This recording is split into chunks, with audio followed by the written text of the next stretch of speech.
Tuberkulosis atau TBC adalah penyakit menular yang disebabkan oleh infeksi bakteri Mycobacterium tuberculosis. Saat ini, angka kematian akibat TBC meningkat, bahkan melampaui kasus kematian akibat COVID-19.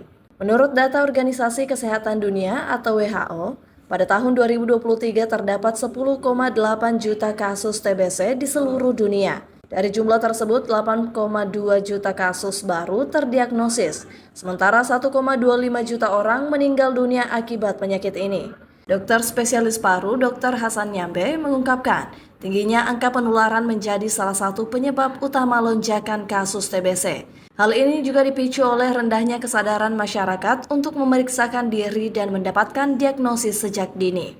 Kalau tidak salah itu pernyataan beliau waktu menghadiri conference di Western Bali ya, tanggal 12 November. Jadi memang beliau sempat dari Kemenkes menyatakan bahwa kejadian kematian akibat COVID itu akibat TBC itu lebih meningkat daripada kematian COVID ya, rata-ratanya sudah. Dan memang kalau saya lihat statistik ya per tahun 2023 ke 2024 ya, jadi memang meningkat jumlah kematian. Kalau tidak salah rata-rata itu per 5 menit itu ada satu kematian akibat penyakit tuberkulosis, seperti itu kira-kira. Nah,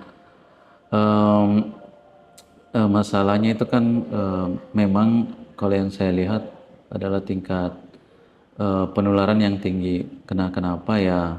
Satu, tingkat kesadaran kita masyarakat Indonesia untuk memeriksakan diri dan untuk bisa didiagnosis sebagai penyakit pernapasan terutama penyakit TBC itu masih rendah. Dikutip dari TB Indonesia, penularan TBC terjadi melalui bakteri yang tersebar di udara.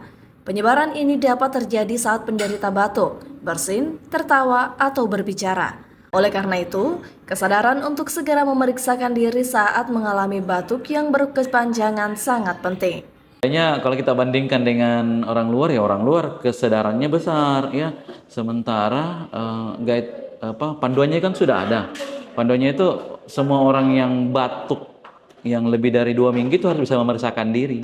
Gejala yang gampang atau yang harusnya orang dicurigai tuberkulosis itu adalah minimal ada batuk yang berlangsung 2 minggu atau lebih. Kalau gejala lain pasti banyak. Jadi kalau sudah TBC itu kan pada umumnya terjadi pada saluran pernapasan ya, utamanya paru. Jadi gejalanya ini ya berhubungan dengan paru, misalnya satu tadi batuk ya, mungkin dari awal dari batuk saja, bisa awal 2 minggu itu tidak ada lendir, kemudian respon tubuh kemudian menimbulkan adanya dahak atau lendir. Lendirnya juga bervariasi tergantung lawannya, mungkin saja putih, bisa menjadi kuning, bahkan kalau melibatkan area paru yang sudah luas, sudah menyebabkan perlukaan pada paru, itu sudah bisa disertai dengan batuk darah. Nah, cuma masyarakat biasanya nanti datang pada saat kondisi sudah iya, kalau batuk darah berarti sudah parah dong ya. Nah, sementara kalau yang batuk biasa ya itu harusnya diperiksakan di situ sejak dini. Kan cita-cita kita adalah mendeteksi sejak dini ya. Cuma ya sekali lagi kesadaran kita untuk memeriksakan secara dini masih rendah. Dengan meningkatnya kasus dan kematian akibat TBC, masyarakat diharapkan lebih waspada dan proaktif dalam mencegah serta menangani penyakit ini. Dr. Hasan pun meminta kepada masyarakat untuk mengenali gejala TBC, melakukan pemeriksaan dini, dan mematuhi pengobatan untuk memutus rantai penularan. Rahmatia Muhammad Syeful, Unhas TV.